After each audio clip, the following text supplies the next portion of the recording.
ପୂର୍ବ କାଳରେ ବି ଯେଉଁମାନଙ୍କର ରାଗ ଅର୍ଥାତ୍ ଆସକ୍ତି ଭୟ ଓ କ୍ରୋଧ ସର୍ବଦା ନଷ୍ଟ ହୋଇଯାଇଥିଲା ଏବଂ ଯେଉଁମାନେ ମୋ ଠାରେ ଅନନ୍ୟ ପ୍ରେମପୂର୍ବକ ତନ୍ମୟ ହୋଇ ରହିଥିଲେ ମୋତେ ଆଶ୍ରୟ କରି ରହିଥିବା ସେହିସବୁ ଭକ୍ତ ଉପରୋକ୍ତ ଜ୍ଞାନରୂପକ ତପ ଦ୍ୱାରା ପବିତ୍ର ହୋଇ ମୋର ସ୍ୱରୂପ ପ୍ରାପ୍ତ ହୋଇସାରିଛନ୍ତି। ଆସକ୍ତିର ନାମ ରାଗ। କୌଣସି ପ୍ରକାର ଦୁଃଖର ସମ୍ଭାବନାରେ ଅନ୍ତଃକରଣରେ ଯେଉଁ ବ୍ୟାକୁଳତା ଜାତ ହୁଏ ସେହି ବିକାରର ନାମ ଭୟ ଏବଂ ନିଜର ଅପକାର କରିଥିବା ଲୋକ ଉପରେ ତଥା ନୀତି ବିରୁଦ୍ଧ ବା ନିଜର ମନ ବିରୁଦ୍ଧ କଥା କହୁଥିବା ଲୋକ ପ୍ରତି ଜାତ ହେଉଥିବା ଉତ୍ତେଜନାପୂର୍ଣ୍ଣ ଭାବର ନାମ କ୍ରୋଧ। ଯେଉଁ ପୁରୁଷମାନଙ୍କ ଠାରେ ଏହି ତିନୋଟି ବିକାର ସର୍ବଦା ଲୋପ ହୋଇଯାଇଛି ସେମାନଙ୍କୁ ବିତରାଗ ଭୟ କ୍ରୋଧ ବୋଲି କୁହାଯାଏ। ଭଗବାନଙ୍କର ଦିବ୍ୟ ଜନ୍ମ ଓ କର୍ମମାନଙ୍କର ତତ୍ତ୍ୱ ବୁଝିପାରିଥିବା ମନୁଷ୍ୟମାନଙ୍କର ଭଗବାନଙ୍କ ଠାରେ ଅନନ୍ୟ ପ୍ରେମ ହୋଇଯାଏ। ତେଣୁ ଭଗବାନଙ୍କୁ ଛାଡ଼ି ଅନ୍ୟ କୌଣସି ପଦାର୍ଥରେ ସେମାନଙ୍କର ଟିକିଏ ହେଲେ ଆସକ୍ତି ରହେ ନାହିଁ। ଭଗବାନଙ୍କ ତତ୍ତ୍ୱ ବୁଝିପାରିବା ଫଳରେ ସେମାନଙ୍କୁ ସର୍ବତ୍ର ଭଗବାନଙ୍କର ପ୍ରତ୍ୟକ୍ଷ ଅନୁଭବ ହେବାକୁ ଲାଗେ ଏବଂ ସର୍ବତ୍ର ଭଗବତୀ ବୁଦ୍ଧି ହୋଇଯିବାରୁ ସେମାନେ ଚିରଦିନ ପାଇଁ ସର୍ବଦା ନିର୍ଭୟ ହୋଇଯାଆନ୍ତି। ସେମାନଙ୍କୁ ଯେ ଯାହା କହନ୍ତୁ ନା କାହିଁକି ସେମାନେ ଭଗବାନଙ୍କ ଇଚ୍ଛାରେ ତାହା ହେଲା ବୋଲି ବୁଝନ୍ତି ଏବଂ ସଂସାରର ସମସ୍ତ ଘଟଣାକୁ ଭଗବାନଙ୍କ ଲୀଳା ବୋଲି ବୁଝନ୍ତି। ଅତଏବ କୌଣସି ପରିସ୍ଥିତି ମଧ୍ୟ ସେମାନଙ୍କ ଅନ୍ତଃକରଣରେ କ୍ରୋଧ ବିକାର ଜାତ ହୁଏ ନାହିଁ। ଭଗବାନଙ୍କର ଜନ୍ମ ଓ କର୍ମମାନଙ୍କର ଉପରେ ତତ୍ତ୍ୱ ଜାଣିଥିବା ଭକ୍ତମାନଙ୍କ ଠାରେ ଭଗବାନଙ୍କ ଦୟାରେ ସକଳ ପ୍ରକାର ଦୁର୍ଗୁଣ ସର୍ବଦା ନାଶ ହୋଇଯାଏ ଏବଂ ଏହି ଭାବ ଦେଖାଇବାକୁ ଏଠାରେ ବିତରକ ଭୟ କ୍ରୋଧ ବିଶେଷଣର ପ୍ରୟୋଗ କରାଯାଇଛି। ମନ୍ତ୍ରଯଜ୍ଞର ଭାବ କ'ଣ? ଭଗବାନଙ୍କଠାରେ ଅନନ୍ୟ ପ୍ରେମ ହୋଇଯିବାରୁ ଯେଉଁମାନଙ୍କୁ ସର୍ବତ୍ର ଏକମାତ୍ର ଭଗବାନ ଦେଖିବାକୁ ମିଳନ୍ତି ମନ୍ମୟ ପଦଟି ହେଉଛି ସେମାନଙ୍କର ବାଚକ। ଏହି ବିଶେଷଣ ପ୍ରୟୋଗ କରି ଏଠାରେ ଦେଖାଇ ଦିଆଯାଇଛି ଯେ ଯେଉଁମାନେ ଭଗବାନଙ୍କୁ ଚିହ୍ନି ଯାଆନ୍ତି ସେହି ଜ୍ଞାନୀ ଭକ୍ତମାନଙ୍କର ଭଗବାନଙ୍କଠାରେ ଅନନ୍ୟ ପ୍ରେମ ହୋଇଯାଏ। ତେଣୁ ସେମାନେ ନିରନ୍ତର ଭଗବାନଙ୍କଠାରେ ତନ୍ମୟ ହୋଇ ରୁହନ୍ତି ଏବଂ ସର୍ବତ୍ର ଭଗବାନଙ୍କୁ ହିଁ ଦର୍ଶନ କରନ୍ତି। ଯେଉଁମାନେ ଭଗବାନଙ୍କ ଶରଣ ନିଅନ୍ତି ସର୍ବଦା ତାଙ୍କ ଉପରେ ନିର୍ଭରଶୀଳ ହୋଇଯାଆନ୍ତି ସର୍ବଦା ତାଙ୍କଠାରେ ସନ୍ତୁଷ୍ଟ ରୁହନ୍ତି। ଯେଉଁମାନଙ୍କର ନିଜ ପାଇଁ କିଛି ମଧ୍ୟ କର୍ତ୍ତବ୍ୟ ନଥାଏ ଏବଂ ଯେଉଁମାନେ ସବୁକିଛି ଭଗବାନଙ୍କର ବୋଲି ବୁଝି ତାଙ୍କ ଆଜ୍ଞା ପାଳନ ଉଦ୍ଦେଶ୍ୟରେ ସମସ୍ତ କର୍ମ ସେବା ରୂପରେ କରନ୍ତି ମାମୁପାଶ୍ରିତ ପଦଟି ହେଉଛି ସେହି ପୁରୁଷମାନଙ୍କର ବାଚକ। ଏହି ବିଶେଷଣ ପ୍ରୟୋଗ କରି ଏଠାରେ ଦେଖାଇ ଦିଆଯାଇଛି ଯେ ଭଗବାନଙ୍କର ଜ୍ଞାନୀ ଭକ୍ତମାନେ ସବୁ ପ୍ରକାର ତାଙ୍କର ଶରଣାପନ୍ନ ହୋଇଯାଆନ୍ତି। ସେମାନେ ସବୁବେଳେ ଭଗବାନଙ୍କ ଉପରେ ନିର୍ଭର କରି ରୁହନ୍ତି। ସେମାନଙ୍କଠାରେ ଶରଣାଗତିର ସମସ୍ତ ଭାବ ପୂର୍ଣ୍ଣ ବିକଶିତ ହୁଏ।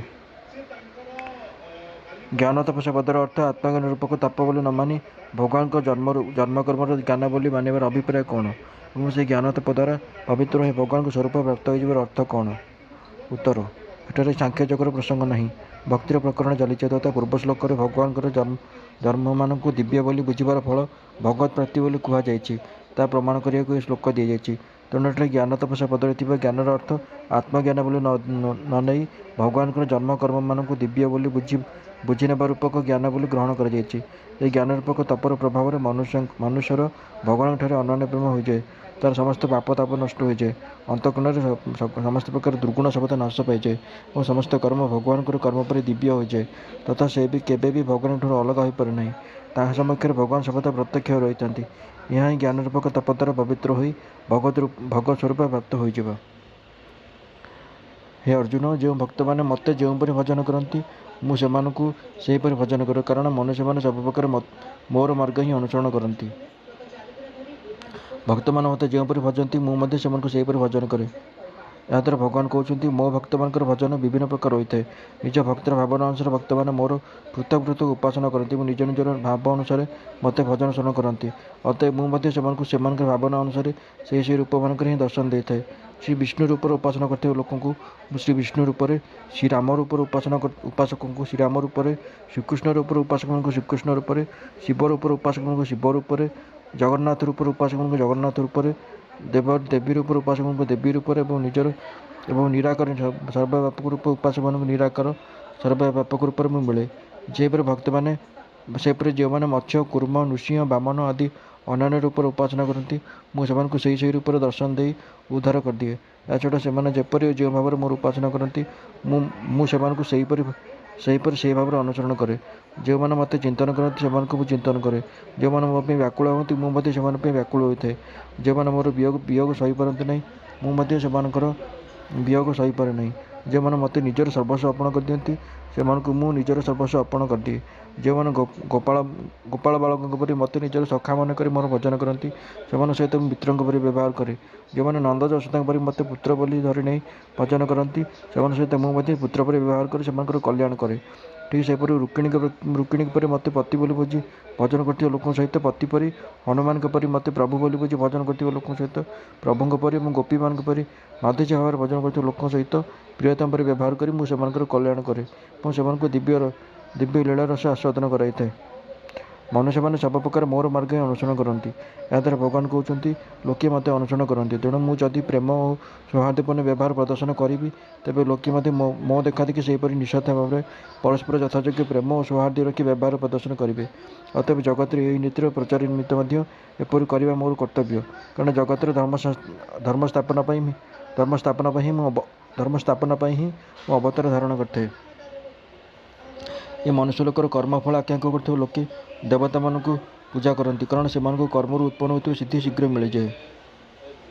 ଯଜ୍ଞାଦି କର୍ମ ଦ୍ୱାରା ଇନ୍ଦ୍ରାଦି ଦେବତାଙ୍କୁ ଉପାସନା କରିବାର ଅଧିକାର କେବଳ ମନୁଷ୍ୟ ଯୋନିରେ ଅଛି, ଅନ୍ୟ ଯୋନିମାନଙ୍କର ନାହିଁ। ଏ ଭାବ ଦେଖାଇବାକୁ ଏକଥା କୁହାଯାଇଛି। କର୍ମଫଳ ଆକାଂକ୍ଷା କରୁଥିବା ଲୋକେ ଦେବତାମାନଙ୍କୁ ପୂଜା କରନ୍ତି କାରଣ ସେମାନଙ୍କ କର୍ମରୁ ଉତ୍ପନ୍ନ ହେଉଥିବା ସିଦ୍ଧି ଶୀଘ୍ର ମିଳିଯାଏ। ଏହାଦ୍ୱାରା ଭଗବାନ କହୁଛନ୍ତି ଯେଉଁମାନଙ୍କର ସାଂସାରିକ ଭୋଗରେ ଆସକ୍ତି ରହିଛି, ଯେଉଁମାନେ ନିଜକୃତ କର୍ମମାନଙ୍କର ଫଳକୁ ସ୍ତ୍ରୀ ପୁତ୍ର ଧନ ଗୃହ ବା ମାନ ବଡ଼ିବାର ଉପରେ ପାଇବାକୁ ଇଚ୍ଛା କରନ୍ତି, ସେମାନଙ୍କର ବିବେକ ଜ୍ଞାନ ନାନା ପ୍ରକାର ଭୋଗ ବାସନାରେ ଆବୃତ ହୋଇ ରହିଥିବାରୁ ସେମାନେ ମୋର ଉପାସନା ନ କରି କାମନା ପୂର୍ଣ୍ଣ କରିବାକୁ ଇନ୍ଦ୍ରାଦି ଦେବତାମାନଙ୍କର ହିଁ ଉପାସନା କରିଥାନ୍ତି। କାରଣ ସେ ଦେବତାମାନଙ୍କୁ ପୂଜା କରୁଥିବା ଲୋକମାନଙ୍କୁ ନିଜ ନିଜ କର୍ମର ଫଳ ଶୀଘ୍ର ମିଳିଯାଏ। ଦେବତାମାନଙ୍କର ସ୍ୱଭାବ ଏହି ଯେ ସେମାନେ ଉପାସକମାନଙ୍କୁ ଆକାଂକ୍ଷିତ ବସ୍ତୁ ଦେଇଦିଏ ଯାହାଦ୍ୱାରା ସେମାନଙ୍କର ବାସ୍ତବିକ ମଙ୍ଗଳ ହେବ କି ନାହିଁ ତାହା ସେମାନେ ବିଚାର କରନ୍ତି ନାହିଁ। ସେମାନେ କେବଳ କର୍ମାନୁଷ୍ଠାନ ବିଧିବଦ୍ଧ ପୂର୍ଣ୍ଣତାକୁ ହିଁ ଦେଖନ୍ତି। ସାଙ୍ଗପାଙ୍ଗ ଅନୁଷ୍ଠାନ ସିଦ୍ଧ ହୋଇଗଲେ ଯାହା ସେମାନଙ୍କର ଅର୍ଥାତ୍ ଦେବତାମାନଙ୍କର ଅଧିକାରଭୁକ୍ତ ହୋଇଥାଏ ଏବଂ ଯାହା ସେହି କର୍ମାନୁଷ୍ଠାନ ଫଳ ରୂପରେ ପ୍ରାପ୍ୟ ହେବାରେ ବିହିତ ଅଟେ, ଦେବତାମାନେ ସେହି ଫଳ ଦେଇଦିଅନ୍ତି।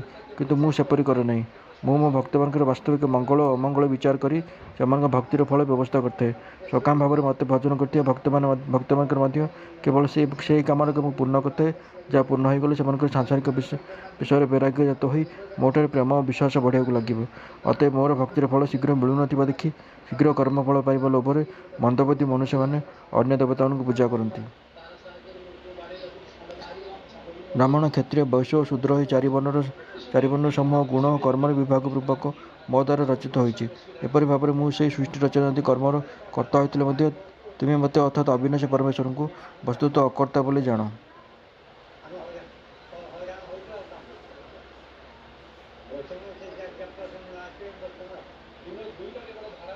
ଅନାଦି କାଳରୁ ଭକ୍ତମାନଙ୍କର ଜନ୍ମ ଜନ୍ମାନ୍ତରରେ ଯେଉଁ ସବୁ କର୍ମ କରାହୋଇ ରହିଛି, ଯେଉଁ କର୍ମମାନଙ୍କର ଫଳ ଭୋଗ ହୋଇନାହିଁ, ସେସବୁ ଅନୁସାରେ ସେହି କର୍ମଫଳମାନଙ୍କ ଭିତରେ ଯଥାଯୋଗ୍ୟ ସତ୍ତ୍ୱ ରଜ ଓ ତମ ଗୁଣର ନ୍ୟୁନାଧିକ୍ୟ ହୋଇଥାଏ। ସୃଷ୍ଟି ରଚନା ସମୟରେ ମନୁଷ୍ୟମାନଙ୍କୁ ନିର୍ମାଣ କଲାବେଳେ ଭଗବାନ ସେହି ଗୁଣ ଓ କର୍ମ ଅନୁସାରେ ସେମାନଙ୍କୁ ବ୍ରାହ୍ମଣ ଆଦି ବର୍ଣ୍ଣରୁ ଉତ୍ପନ୍ନ କରନ୍ତି। ଅର୍ଥାତ୍ ଯେଉଁମାନଙ୍କଠାରେ ସତ୍ତ୍ୱଗୁଣ ଅଧିକ ଥାଏ ସେମାନଙ୍କୁ ବ୍ରାହ୍ମଣ କରି, ଯେଉଁମାନଙ୍କଠାରେ ସତ୍ତ୍ୱମିଶ୍ରିତ ରଜଗୁଣ ଅଧିକ ଥାଏ ସେମାନଙ୍କୁ କ୍ଷତ୍ରିୟ କରି, ଯେଉଁମାନଙ୍କଠାରେ ତମମିଶ୍ରିତ ରଜଗୁଣ ଅଧିକ ଥାଏ ସେମାନଙ୍କୁ ବୈଶ୍ୟ କରି ଏବଂ ଯେଉଁମାନଙ୍କର ରଜମିଶ୍ରିତ ତମପ୍ରଧାନ ଗୁଣ ଥାଏ ସେମାନଙ୍କୁ ଶୂଦ୍ର କରି ଉତ୍ପନ୍ନ କରନ୍ତି। ଏହିପରି ଉଚିତ ବର୍ଣ୍ଣମାନଙ୍କ ପାଇଁ ସେମାନଙ୍କର ସ୍ୱଭାବ ଅନୁସାରେ ପୃଥକ୍ ପୃଥକ୍ କର୍ମ ମଧ୍ୟ ଭଗବାନ ବିଧାନ କରିଥାନ୍ତି। ଅର୍ଥାତ୍ ବ୍ରାହ୍ମଣ ଶ୍ରମ ଦମାଦି କର୍ମମାନଙ୍କର ରତ ହୁଅନ୍ତୁ, କ୍ଷତ୍ରିୟମାନଙ୍କଠାରେ ଶୌର୍ଯ୍ୟ ଗୁଣ ରହୁ, ବୈଶ୍ୟ କୃଷି ରକ୍ଷାରେ ଲାଗି ରହନ୍ତୁ ଏବଂ ଶୂଦ୍ର ସେବାପରାୟଣ ହୁଅନ୍ତୁ ବୋଲି କୁହାଯାଇଛି। ଭଗବାନଠାରେ ଏପରି ଭାବରେ ଗୁଣକର୍ମ ବିଭାଗ ପୂର୍ବକ ଚତୁର୍ବର୍ଣ୍ଣ ରଚନା ହୋଇଥାଏ। ଏହି ବ୍ୟବସ୍ଥା ଜଗତରେ ଚିରକାଳ ଚାଲିଆସିଛି। ଯେପର୍ଯ୍ୟନ୍ତ ବର୍ଣ୍ଣଶୁଦ୍ଧି ପ୍ରଚଳିତ ରହିଥାଏ ଏକା ବର୍ଣ୍ଣର ସ୍ତ୍ରୀ ପୁରୁଷଙ୍କର ସଂଯୋଗରେ ସନ୍ତାନ ଉତ୍ପତ୍ତି ହେଉଥାନ୍ତି। ବିଭିନ୍ନ ବର୍ଣ୍ଣର ସ୍ତ୍ରୀ ପୁରୁଷଙ୍କ ସଂଯୋଗ ନ ଘଟି ବର୍ଣ୍ଣ ସଂକରତା ଆସିନଥାଏ ଯେପର୍ଯ୍ୟନ୍ତ ଏହି ବ୍ୟବସ୍ଥାର କୌଣସି ବ୍ୟତିକ୍ରମ ଘଟେ ନାହିଁ। କିଛି ବ୍ୟତିକ୍ରମ ଘଟିଗଲେ ମଧ୍ୟ ବର୍ଣ୍ଣ ବ୍ୟବସ୍ଥା ନ୍ୟୁନାଧିକ ରୂପରେ ରହିଥାଏ। ଏଠାରେ କର୍ମ ଓ ଉପାସନାର ପ୍ରକରଣ ଚାଲିଛି। ଏଥିରେ କେବଳ ମନୁଷ୍ୟମାନଙ୍କର ଅଧିକାର ରହିଛି, ତେଣୁ ଏଠାରେ ମନୁଷ୍ୟମାନଙ୍କୁ ଉପଲକ୍ଷଣ ଦେଇ କୁହାଯାଇଛି। ଏଥିରେ ବୁଝିନେବା ଉଚିତ ଯେ ଦେବ ପିତୃ ଓ ତିର୍ଯ୍ୟକ ଆଦି ଯୋନିମାନଙ୍କର ରଚନା ମଧ୍ୟ ଭଗବାନ ସେହି ଜୀବମାନଙ୍କର ଗୁଣ ଓ କର୍ମ ଅନୁସାରେ କରନ୍ତି। ତେଣୁ ସୃଷ୍ଟି ରଚନାଦି କର୍ମମାନଙ୍କରେ ଭଗବାନ କୌଣସି ପ୍ରକାର ବିଷମତା ରଖନ୍ତି ନାହିଁ। ଏହି ଭାବ ଦେଖାଇବା ନିମନ୍ତେ ଏଠାରେ କହିଛନ୍ତି ଯେ ସେ ଗୁଣ ଓ କର୍ମର ବିଭାଗ ପୂର୍ବକ ଚାରି ବର୍ଣ୍ଣର ରଚନା କରିଛନ୍ତି। ବ୍ରାହ୍ମଣାଦି ବର୍ଣ୍ଣମାନଙ୍କର ବିଭାଗ ଜନ୍ମକୁ ଧରି ମାନିବା ଉଚିତ ନା କର୍ମକୁ ଧରି ମାନିବା ଉଚିତ? ଯଦ୍ୟପି ଜନ୍ମ ଓ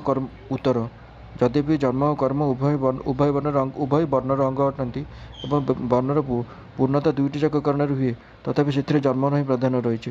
ତେଣୁ ଜନ୍ମକୁ ଧରି ହିଁ ବ୍ରାହ୍ମଣାଦି ବର୍ଣ୍ଣମାନଙ୍କର ବିଭାଗ ହୁଏ ବୋଲି ମାନିବା ଉଚିତ। ଯଦି ପିତାମାତା ଏକ ବର୍ଣ୍ଣର ହୁଅନ୍ତି ଏବଂ କୌଣସି ପ୍ରକାର ମଧ୍ୟ ଜନ୍ମର ସଂକରତା ପ୍ରବେଶ ନ କରେ ତେବେ ସହଜରେ କର୍ମର ମଧ୍ୟ ସଂକରତା ପ୍ରାୟ ଆସେ ନାହିଁ। परंतु संगदोष आहार दोष और दूषित शिक्षादि हेतु कर्म केउटी ना किछि व्यतिक्रम हो जाए। तेणु जन्म को धरी वर्ण हुए बोली मानि नेले वर्ण रक्षा हो पारे। तथापि कर्मसूत्र आवश्यकता मध्य कम नुहे। जदि कर्म सभ्यता नष्ट हो जाए तेज वर्ण रक्षा बहुत कठिन हो जाए। तेणु जीविका व्यवहार में जन्मर प्राधान्यता तथा कल्याण व्यक्ति कर्मर प्राधान्यता रही बोली मानिबा उचित। जाति ब्राह्मण हेले जदि कौन व्यक्तिर कर्म ब्राह्मण चित्त नुहे तेज तार कल्याण हो पार ना। पुणी सामान्य धर्म अनुसार समादमादि पालन कर लोक उत्तम आचरणयुक्त शूद्र जदि ब्राह्मण चित्त यज्ञादि कर्म करे और ताद्वारा निजर जीविका निर्वाह करे तेज से पाप भागी हुए। बर्तमान जेहेतु वर्ण व्यवस्था नष्ट हो जाए तेणु जन्मानुसार वर्ण स्वीकार नक लोकंर आचरण अनुसार स्वीकार कले क्षति कौन? उत्तर एपरि करने ठीक हे ना, कारण प्रथमतः वर्ण व्यवस्था कि शीतलता से ताहा नष्ट हो जाए नहीं। द्वितीयतः पूर्वजन्मर कर्मफल भोग करने को ईश्वर ही मनुष्य को तार पूर्व कर्मानुसार विभिन्न वर्ण उत्पन्न करती। ईश्वर विधान को बदलाइबार अधिकार मनुष्य ठेरे नहीं। तृतीयतः आचरण देखि वर्णर कल्पना करने असंभव। एक पितामाता उत्पन्न संतान मध्य भी आचरण अत्यंत पार्थक्य देखा जाए। जड़े मनुष्य दिन में केवे ब्राह्मण पर आचरण करे तो केवे शूद्र परी। एपरि अवस्था वर्णर निर्णय किपर हो पार? पुणी एपरि हेले किए तलक जावाक इच्छा कर छड़ा खाଇବା पीवा और विवाह विभ्राट सृष्टि हो फलतः वर्ण विप्लव हो वर्ण व्यवस्था स्थिति विराट प्रतिबंधक उपस्थित हो। अतएव केवल कर्म द्वारा वर्ण स्वीकार करने उचित हो नहीं। चतुर्दश अध्याय भगवान सत्वगुण स्थित अवस्था व सत्वगुण वृद्धि में मरुवा लोक देवलोक, राजसभायुक्त अवस्था रजगुणर वृद्धि में मरुवा लोक मनुष्य जोनि और तमगुण सभायुक्त होता अवस्था तमगुणर वृद्धि में मरुवा लोक तिर्यक जोनि प्राप्त होता कथा कहते। तेणु यहाँ सत्यप्रधान लोक ब्राह्मण, रजप्रधान लोक क्षत्रिय इत्यादि क्रम विभक्त करदे उक्त वक्तव्य विरोध हो कि? उत्तर वास्तव कौन विरोध हो नहीं। राजसभायुक्त अवस्था रजगुण वृद्धि में मरुवा लोक मनुष्य जोनि प्राप्त हुए ता सत्य। याद्वारा मनुष्य जोनि रजगुणर प्रधानता सूचित होती। रजगुण प्रधान मनुष्य जोनि समस्त मनुष्य सामान गुण हुए नहीं। सेमान मध्य गुण मान अबांतर भेद होता है। से अनुसार जो मैंने सत्य प्रधान गुण हुए से ब्राह्मण वर्ण में, सत्य मिश्रित रजगुण प्रधान मैंने क्षत्रिय वर्ण में, तमगुण मिश्रित रजगुण प्रधान मैंने वैश्य वर्ण में, रज मिश्रित तमगुण प्रधान मैंने शूद्र वर्ण जन्म हुए। सत्वगुणर सत्व रजर विकास रही केवल तम प्रधान मैंने ताठू भी निम्नकोटीर जनि मान जन्म हुए। नवम अध्याय दशम श्लोक भगवान निजर प्रकृति को समस्त जगत सृष्टि कारण बोली कहते स्वयं निजक सृष्टि रचयिता बोली कहते। एथिरे जो विरोध भाव उत्पन्न होची तार समाधान कौन? उत्तर एथिरे कौन विरोध भाव नहीं। से श्लोक में भगवान केवल प्रकृति को जगतर रचयित्री बोली कही ना, बर भगवान अधे क्षेत्र प्रकृति जगत रचना करे बोली कहते। कारण प्रकृति जड़, तेणु भगवान दिव्य सहायता गुण मान विवाह कर सृष्टि रचना कर सामर्थ्य प्रकृति ठेरे नहीं। अतएव गीतार जो प्रकृति को सृष्टि कारण बोली कहुए बुझे भगवान को सत्ता शक्ति पाई और अधे क्षेत्र ही प्रकृति जगत रचना करे जो भगवान को सृष्टि रचयिता बोली कहुए बुझे भगवान सब सृष्टि करते नहीं, निजर प्रकृति द्वारा ही सृष्टि करती। जगतर रचनादि कर्म कर्ता हो भगवान तुम्हें मत अकर्ता बोली जान एपरि कहीं कहते। उत्तर याद्वारा भगवान कर्मर दिव्यता प्रकाशित होती। अभिप्राय है जे भगवान कौन कर्म रागद्वेष कर्तापण हुए ना, से सर्वदा से कर्मानुठूर अतीत। सकाशे और शक्ति पाई प्रकृति समस्त कर्म करे। तेणु लोक व्यवहार भगवान को से कर्मर कर्ता बोली धरी नहीं जाते वास्तव में भगवान सहित उदासीन, कर्म सहित कौन संबंध न थाए। यह देखाइबा भगवान एपरि कहते। जो फलाशक्ति और कर्ता गुण रहित हो कर्म करता ज्ञानी मैंने कर्मर कर्ता बोली धरा जाती नहीं और से कर्मर फल से संबंध रहे नहीं, से भगवान कथा कौन कहवा। कर्म तो सर्वदा अलौकिक। कर्म फल मोर स्पृहा नहीं, तेणु मत कर्म मान लिप्त करते नहीं। जे मत यहपरि तत्व जानीपारती से कर्म मान द्वारा बांधि हुए नहीं। कर्म मान लिप्त होवर अर्थ कौन? तथा कर्म फल मोर स्पृहा नहीं, तेणु मत कर्म मान लिप्त करते नहीं। याद्वारा भगवान कि भाव देखा? उत्तर कर्म करते मनुष्य ममत्व आसक्ति फल इच्छा अहंकार रही द्वारा कर कर्म संस्कार रूप से तार अंतकरण संचित हो जाए तथा से अनुसार ताकू पूर्णजन्म और सुख दुख मिलता है। यहाँ को ही कर्म लिप्त होगा बोली कहती। एटे भगवान उपरोक्त वाक्य देखाऊँ जे कर्मर फल रूपी कौन से वस्तु कौन से स्पृहा नहीं, अर्थात से कौन से वस्तु लोड़ती नहीं। द्वारा जहाँ किसी कर्म हुए से सब ममता आसक्ति फलाकांक्षा और कर्तापण रहित हो केवल लोकहित हुए। से कर्म सहित कौन भी संबंध न थाए। तेणु समस्त कर्म दिव्य और ତେଣୁ ତାଙ୍କର ସମସ୍ତ କର୍ମ ଦିବ୍ୟ ଏବଂ ଏଥିପାଇଁ ତାଙ୍କୁ କର୍ମ ଲିପ୍ତ କରେ ନାହିଁ ଅର୍ଥାତ୍ ବନ୍ଧନରେ ପକାଏ ନାହିଁ। ଭଗବାନଙ୍କ ତତ୍ତ୍ୱ ଏପରି ଜାଣିବାର ଅର୍ଥ କ'ଣ ଏବଂ ଏପରି ଜାଣିଥିବା ଲୋକ କର୍ମ ଦ୍ୱାରା କାହିଁକି ବାନ୍ଧି ହୁଅନ୍ତି ନାହିଁ? ଉପରୋକ୍ତ ବର୍ଣ୍ଣନା ଅନୁସାରେ ବିଶ୍ୱ ରଚନାରେ ସମସ୍ତ କର୍ମ କରି ମଧ୍ୟ ଭଗବାନ ବାସ୍ତବିକ ଅକର୍ତ୍ତା ଅଟନ୍ତି। ସେହି କର୍ମମାନଙ୍କ ସହିତ ତାଙ୍କର କିଛି ସମ୍ବନ୍ଧ ନାହିଁ। ତାଙ୍କ କର୍ମରେ ଟିକିଏ ବି ବିଷମତା ନାହିଁ। କର୍ମ ଫଳରେ ତାଙ୍କର ସାମାନ୍ୟ ମାତ୍ରେ ବି ଆସକ୍ତି, ମମତା ଓ କାମନା ନାହିଁ। ଅତଏବ କର୍ମ ତାଙ୍କୁ ବନ୍ଧନରେ ପକାଇ ପାରେ ନାହିଁ। ଏପରି ଜାଣିପାରିବେ ହିଁ ଭଗବାନଙ୍କୁ ଉପରୋକ୍ତ ପ୍ରକାର ତତ୍ତ୍ୱ ଜାଣିବା ଏବଂ ଭଗବାନଙ୍କ କର୍ମର ଏ ରହସ୍ୟ ଯଥାର୍ଥ ରୂପେ ବୁଝିପାରୁଥିବା ମହାତ୍ମାମାନଙ୍କ କର୍ମ ଭଗବାନଙ୍କ କର୍ମ ପରି ମମତା, ଆସକ୍ତି, ଫଳଇଚ୍ଛା ଓ ଅହଙ୍କାରରୁ ରହିତ ହୋଇ କେବଳ ଲୋକମାନଙ୍କ ମଙ୍ଗଳ ପାଇଁ ହୋଇଥାଏ। ତେଣୁ ସେମାନଙ୍କ ମଧ୍ୟ କର୍ମ ବାନ୍ଧି ପାରେ ନାହିଁ। ଅତଏବ ଏଥିରୁ ବୁଝିପାରୁଛୁ ଯେ ଯେଉଁ ମନୁଷ୍ୟମାନଙ୍କର କର୍ମରେ ତାର ଫଳରେ କାମନା, ମମତ୍ୱ ତଥା ଆସକ୍ତି ଥାଏ ସେମାନେ ବସ୍ତୁତଃ ଭଗବାନଙ୍କ କର୍ମର ଦିବ୍ୟତାକୁ ଜାଣି ନଥାନ୍ତି। ପୂର୍ବକାଳରେ ମୁମୁକ୍ଷୁମାନେ ମଧ୍ୟ ଏହା ଜାଣି କର୍ମ କରିଥିଲେ। ତେଣୁ ତୁମେ ମଧ୍ୟ ପୂର୍ବଜମାନଙ୍କ ଦ୍ୱାରା ଅନାଦି କାଳରୁ କରାଯାଇଥିବା କର୍ମ ହିଁ କର। ମୁମୁକ୍ଷୁ କେଉଁମାନଙ୍କୁ କହନ୍ତି ତଥା ପୂର୍ବକାଳରେ ମୁମୁକ୍ଷୁମାନଙ୍କୁ ଉଦାହରଣ ଦେଇ ଏ ଶ୍ଲୋକରେ କ'ଣ କୁହାଯାଇଛି? ଉତ୍ତର: ଯେଉଁମାନେ ତମଗୁଣ ଜନ୍ମଗୁଣ ରୂପୀ ସଂସାର ବନ୍ଧନରେ ମୁକ୍ତ ହୋଇ ପରମାନନ୍ଦ ରୂପ ପରମାତ୍ମାକୁ ପାଇବାକୁ ଚାହାନ୍ତି, ଯେଉଁମାନେ ସାଂସାରିକ ଭୋଗକୁ ଦୁଃଖମୟ ଓ କ୍ଷୀଣଭଙ୍ଗୁର ବୋଲି ବୁଝି ସେଥିରୁ ନିବୃତ୍ତ ହେବାକୁ ଚାହାନ୍ତି ଓ ସେଥିରୁ ବିରକ୍ତ ହୋଇଯାଇଛନ୍ତି ଏବଂ ଯେଉଁମାନଙ୍କର ଇହଲୋକ ଏବଂ ପରଲୋକର ଭୋଗର ଇଚ୍ଛା ନାହିଁ ସେମାନଙ୍କୁ ମୁମୁକ୍ଷୁ ବୋଲି କହନ୍ତି। ଅର୍ଜୁନ ମଧ୍ୟ ମୁମୁକ୍ଷୁ ଥିଲେ। ସେ କର୍ମବନ୍ଧନ ଭୟରେ ସ୍ୱଧର୍ମ ରୂପକ କର୍ତ୍ତବ୍ୟ କର୍ମ ତ୍ୟାଗ କରିବାକୁ ଚାହୁଁଥିଲେ। ତେଣୁ ଭଗବାନ ଏହି ଶ୍ଲୋକରେ ପୂର୍ବକାଳର ମୁମୁକ୍ଷୁମାନଙ୍କୁ ଉଦାହରଣ ଦେଇ ବୁଝାଇଛନ୍ତି ଯେ କର୍ମ ତ୍ୟାଗ କରିଦେଲେ ମନୁଷ୍ୟ କର୍ମବନ୍ଧନରୁ ମୁକ୍ତ ହୋଇପାରେ ନାହିଁ। ତେଣୁ ପୂର୍ବକାଳର ମୁମୁକ୍ଷୁମାନେ ମଧ୍ୟ ଭଗବାନଙ୍କ କର୍ମ ଦ୍ୱାରା ଦିବ୍ୟତାକୁ ବୁଝି ଭଗବାନଙ୍କ ପରି କର୍ମରେ ମମତ୍ୱ, ଆସକ୍ତି, ଫଳାକାଂକ୍ଷା ଏବଂ ଅହଙ୍କାର ତ୍ୟାଗ କରିଦେଇ ନିଷ୍କାମ ଭାବରେ ନିଜ ନିଜର ବର୍ଣ୍ଣାଶ୍ରମ ଅନୁସାରେ କର୍ମ ଆଚରଣ କରୁଥିଲେ। ଅତଏବ ଭଗବାନ କହିଲେ, ହେ ଅର୍ଜୁନ, ତୁମେ ଯଦି କର୍ମବନ୍ଧନରେ ମୁକ୍ତ ହେବାକୁ ଇଚ୍ଛା କରୁଥାଅ ତେବେ ତୁମେ ମଧ୍ୟ ପୂର୍ବଜ ମୁମୁକ୍ଷୁମାନଙ୍କ ପରି ନିଷ୍କାମ ଭାବରେ ସ୍ୱଧର୍ମ ରୂପକ କର୍ତ୍ତବ୍ୟ କର୍ମ ପାଳନ କରିବା ଉଚିତ। କର୍ମ ତ୍ୟାଗ କରିବା ଉଚିତ ନୁହେଁ।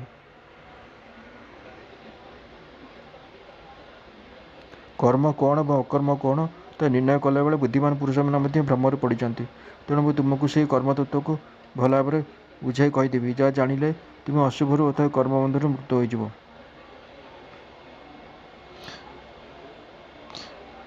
ବିଭିନ୍ନ ଶାସ୍ତ୍ର ଜାଣିଥିବା ବୁଦ୍ଧିମାନ ପୁରୁଷମାନଙ୍କ କଥା ଏଥିରେ କୁହାଯାଇଛି। ଶାସ୍ତ୍ରମାନଙ୍କରେ ଭିନ୍ନ ଭିନ୍ନ ପ୍ରଣାଳୀରେ କର୍ମର ତତ୍ତ୍ୱ ବୁଝାଇ ଦିଆଯାଇଛି। ତାହା ଦେଖିଶୁଣି ମଧ୍ୟ ଅମୁକ ଭାବରେ କରାଯାଇଥିବା କ୍ରିୟା ତ୍ୟାଗ ହିଁ କର୍ମ ଏବଂ ଅମୁକ କ୍ରିୟା ଅର୍ଥାତ୍ କ୍ରିୟା ତ୍ୟାଗ ହିଁ ଅକର୍ମ ବୋଲି ବୁଝି ସଠିକ୍ ନିର୍ଣ୍ଣୟ କରିପାରେ ନାହିଁ। ଏହା ହିଁ ସେମାନଙ୍କର କର୍ମ ତଥା ଅକର୍ମର ଭ୍ରମରେ ପଡ଼ିବା। ଏହି ବାକ୍ୟରେ ଏହା କୁହାଯାଇଛି ଯେ ଯେତେବେଳେ ବିଶିଷ୍ଟ ବୁଦ୍ଧିମାନ ଲୋକେ ମଧ୍ୟ ଏ ବିଷୟରେ ଭ୍ରମରେ ପଡ଼ିଯାନ୍ତି, ଠିକ୍ ନିର୍ଣ୍ଣୟ କରିପାରନ୍ତି ନାହିଁ, ସେତେବେଳେ ସାଧାରଣ ମନୁଷ୍ୟମାନଙ୍କ କଥା କ'ଣ କହିବା? ତେଣୁ କର୍ମର ତତ୍ତ୍ୱ ଅତ୍ୟନ୍ତ ଦୁର୍ଜ୍ଞ। ଏଠାରେ ଯେଉଁ କର୍ମତତ୍ତ୍ୱ ଜାଣିବା ପାଇଁ ଭଗବାନ ପ୍ରତିଜ୍ଞା କରିଛନ୍ତି, ଏହି ଅଧ୍ୟାୟରେ ତାହା କେଉଁଠାରେ ବର୍ଣ୍ଣନା କରାଯାଇଛି? ତାହାକୁ ତତ୍ତ୍ୱତଃ ଜାଣିବାର ଅର୍ଥ କ'ଣ ଏବଂ ତାହା ନ ଜାଣିଲେ କିପରି କର୍ମବନ୍ଧନରୁ ମୁକ୍ତି ମିଳିଯାଏ? ଉପରୋକ୍ତ କର୍ମତତ୍ତ୍ୱର ବର୍ଣ୍ଣନା ଏହି ଅଧ୍ୟାୟର 18ରୁ 32 ଶ୍ଲୋକ ପର୍ଯ୍ୟନ୍ତ କରାଯାଇଛି। ସେହି ବର୍ଣ୍ଣନା ଅଧ୍ୟୟନ କରି କିପରି ଭାବରେ କରାଯାଉଥିବା କେଉଁ କର୍ମ ବା କର୍ମତ୍ୟାଗ ମନୁଷ୍ୟର ପୁନର୍ଜନ୍ମ ରୂପକ କର୍ମବନ୍ଧନର ହେତୁ ହୁଏ ଏବଂ କିପରି ଭାବରେ କରାଯାଉଥିବା କେଉଁ କର୍ମ ବା କର୍ମତ୍ୟାଗ ମନୁଷ୍ୟର ପୂର୍ବଜନ୍ମ ରୂପକ ବନ୍ଧନର ହେତୁ ନ ହୋଇ ତା'ର ମୁକ୍ତିର କାରଣ ହୁଏ, ତାହା ଠିକ୍ ଭାବରେ ବୁଝିନେବା ଉଚିତ। ଏପରି ବୁଝିପାରିବା ହିଁ ତାହାକୁ ତତ୍ତ୍ୱତଃ ଜାଣିବା। ଏହି ତତ୍ତ୍ୱ ବୁଝିଥିବା ମନୁଷ୍ୟଙ୍କ ଦ୍ୱାରା ବନ୍ଧନରୁ ମୁକ୍ତ ହୋଇଥିବା ଏପରି କୌଣସି କର୍ମ ବା କର୍ମତ୍ୟାଗ ହୁଏ ନାହିଁ। ତାଙ୍କର ସମସ୍ତ କର୍ତ୍ତବ୍ୟ କର୍ମ ମମତ୍ୱ, ଆସକ୍ତି, ଫଳଇଚ୍ଛା ଓ ଅହଙ୍କାର ରହିତ ହୋଇ କେବଳ ଭଗବତ୍ଥର୍ଥ ବା ଲୋକମଙ୍ଗଳ ପାଇଁ ହୋଇଥାଏ। ତେଣୁ ଏଠାରେ ଉପରୋକ୍ତ କର୍ମତତ୍ତ୍ୱ ଜାଣିପାରିଲେ ମନୁଷ୍ୟ କର୍ମବନ୍ଧନରୁ ମୁକ୍ତ ହୋଇଯାଏ। କର୍ମର ସ୍ୱରୂପ ବି ଜାଣିବା ଉଚିତ ଏବଂ ଅକର୍ମର ସ୍ୱରୂପ ବି ଜାଣିବା ଉଚିତ ତଥା ବିକର୍ମର ସ୍ୱରୂପ ମଧ୍ୟ ଜାଣିବା ଉଚିତ, କାରଣ କର୍ମର ଗତି ବଡ଼ ଗହନ। ଏଠାରେ ଭଗବାନ କହୁଛନ୍ତି, ସାଧାରଣତଃ ମନୁଷ୍ୟ ଜାଣେ ଯେ ଶାସ୍ତ୍ରୀୟବିହିତ କର୍ତ୍ତବ୍ୟ କର୍ମର ନାମ କର୍ମ, କିନ୍ତୁ ଏତିକି ମାତ୍ର ଜାଣିଗଲେ କର୍ମର ସ୍ୱରୂପ ଜଣାପଡ଼େ ନାହିଁ। କାରଣ ଆଚରଣରେ ଭାବର ପ୍ରଭେଦ ରହୁଥିବାରୁ ସ୍ୱରୂପରେ ମଧ୍ୟ ପ୍ରଭେଦ ଆସିଯାଏ। ତେଣୁ କେଉଁ ଭାବରେ କିପରି କରାଯାଉଥିବା କେଉଁ କ୍ରିୟାର ନାମ ଯେ କର୍ମ ଏବଂ କେଉଁ ସ୍ଥିତିରେ କେଉଁ ମନୁଷ୍ୟଙ୍କୁ କେଉଁ ପ୍ରକାର ଶାସ୍ତ୍ରୀୟବିହିତ କର୍ମ ଯେ କିପରି ଭାବରେ କରିବାକୁ ହେବ, ତାହା ଶାସ୍ତ୍ରର ଜ୍ଞାତା ତତ୍ତ୍ୱଜ୍ଞ ମହାପୁରୁଷମାନେ ହିଁ ସଠିକ୍ ଭାବେ ଜାଣନ୍ତି। ଅତଏବ ନିଜର ଅଧିକାର ଅନୁସାରେ ବର୍ଣ୍ଣସମୁଚିତ କର୍ତ୍ତବ୍ୟ କର୍ମକୁ ଆଚରଣରେ ଆଣିବା ନିମିତ୍ତ ତତ୍ତ୍ୱବୋଧ ମହାପୁରୁଷଙ୍କଠାରୁ ସେସବୁ କର୍ମ ବୁଝିବା ଉଚିତ ଏବଂ ସେମାନଙ୍କର ପ୍ରେରଣା ଓ ଆଜ୍ଞା ଅନୁସାରେ ତାହା ଆଚରଣ କରିବା ଉଚିତ। ଅକର୍ମର ସ୍ୱରୂପ ବି ଜାଣିବା ଉଚିତ। ଏ କଥାର ଅଭିପ୍ରାୟ କ'ଣ?